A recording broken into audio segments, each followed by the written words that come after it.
beginning, there was sand.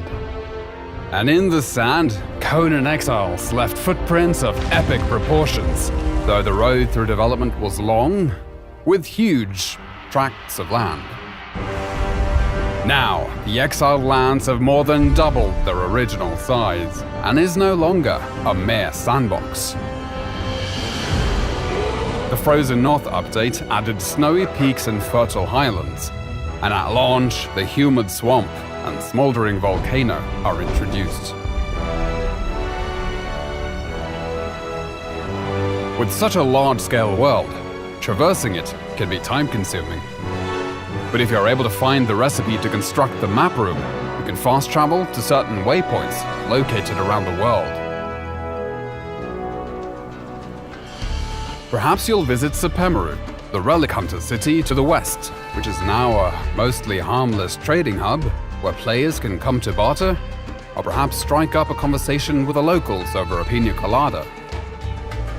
With a fully dynamic weather system, there is a chance you might get caught in the rain, snow, or deadly sandstorms. But if you have half a brain, you'll avoid frostbite or sunstroke by dressing appropriately for your surroundings. The world is filled with dangerous monsters and other humans, as well as challenging world bosses and deadly dungeons.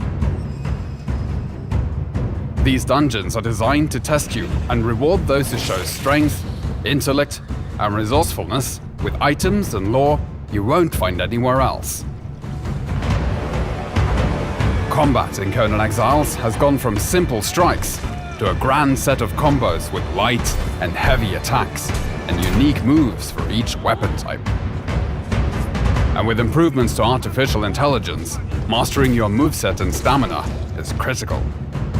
These improvements also apply to the thralls you capture, making them highly effective guards for your base. Milestone bonuses have been added to perks and attributes, and players can buff their stats with war paints, potions, and armor modifications. There are now hundreds of weapons and armor pieces in the game, which are customizable through color dyes and modification kits. And there are hundreds of building blocks in different tiers and styles for you to enjoy, including crafting and cooking stations, grow beds, and decorative items for the castle of your dreams and your enemy's nightmares. To penetrate the defenses of a player's fortress, siege weapons were introduced in the form of trebuchets, which can give you the upper hand as both attacker and defender, particularly if your enemy has been able to summon an avatar to tear down your walls.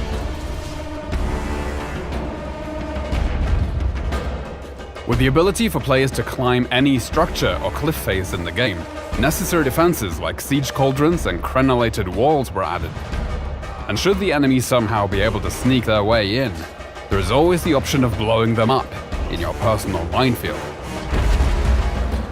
Defensive construction is not just against other players, as the creatures of the land also rise against you to drive you from their territories.